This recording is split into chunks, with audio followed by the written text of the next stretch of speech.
So our next speaker is Providence Councilman John Goncalves, and so he's going to speak more about this from the city's perspective.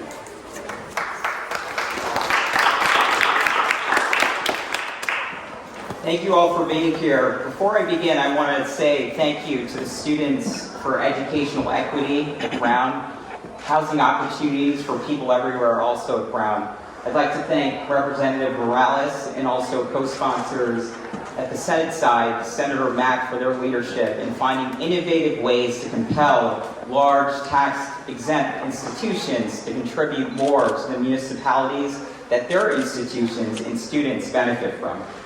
My name is John Goncalves, and I represent Fox Point, Wayland, College Hill, the Jewelry District, in downtown in the city of Providence.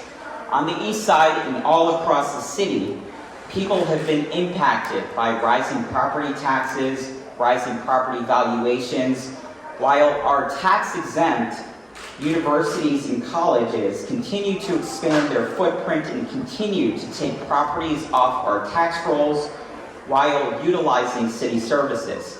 Over the last 30 years living in the East Side, I personally witnessed it myself firsthand. Right in Fox Point, for decades and decades, there was a vibrant community of Irish, Portuguese, and Cape Verdean immigrants. The majority of those families, including my own, that lived in the neighborhood for decades, are completely gone. They've been priced out of the neighborhood by college students and as a byproduct of unbounded university expansion. The university I'm referring to is clearly Brown University. And I want to be clear, I'm not here to disparage, pick on, or demonize Brown University. I'm a proud two-time Brown alum. And I spent this past weekend, in fact, on Brown's campus as a proud member of the Brown Alumni Association Board of Governors. So I love Brown. I think we all love Brown. We're all Brown alums. But I also love the city of Providence. We've got a $1.2 billion unfunded pension liability. We've got an education system in disrepair. We've got crumbling infrastructure and basic city services that we can't effectively address because of our financial woes.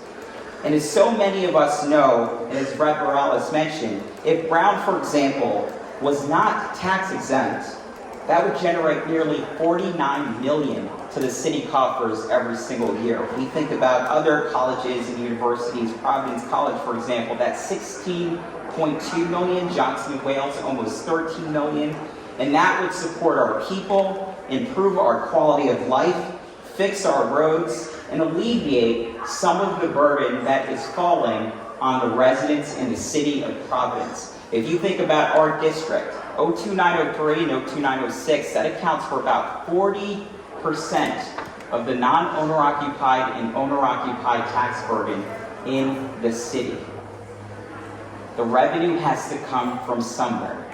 And while universities contribute to our municipalities in innumerable ways, and we appreciate and acknowledge their local impact, their simultaneous harm is seemingly never quantified.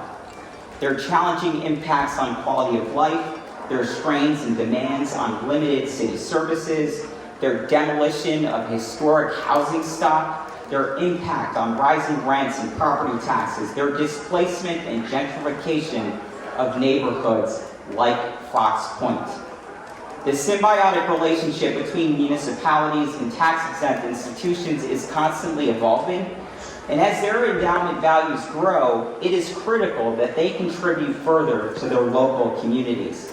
It's a historic time for us in Providence, where the MOU with universities expires next year. We look forward to increased, I'm going to say this again, increased voluntary contributions to the pilot program, as we've seen historic growths in endowments locally, but also other successful models, including Yale's recent pledge of approximately $135 million to the city of New Haven over a 6-year period.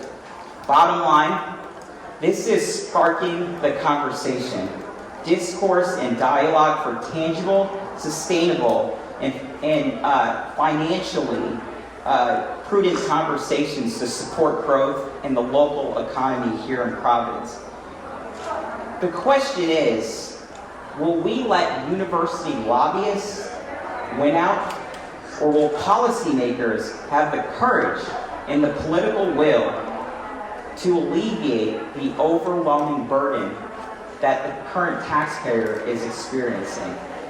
So we are imploring universities to deepen their commitments to their local municipalities, and these bills can enable us to compel our universities to do their part and pay more of their fair share to, again, alleviate that burden that our taxpayers have been taking on for so long. So with that, I'll turn it over to Gabe, but my hope is that these bills will get fair consideration in committee, and I look forward to continuing to advocate for the taxpayers of the City of Providence and the ongoing discussion in partnership with our universities to build a brighter, more prosperous, and stronger future for all. Thank you.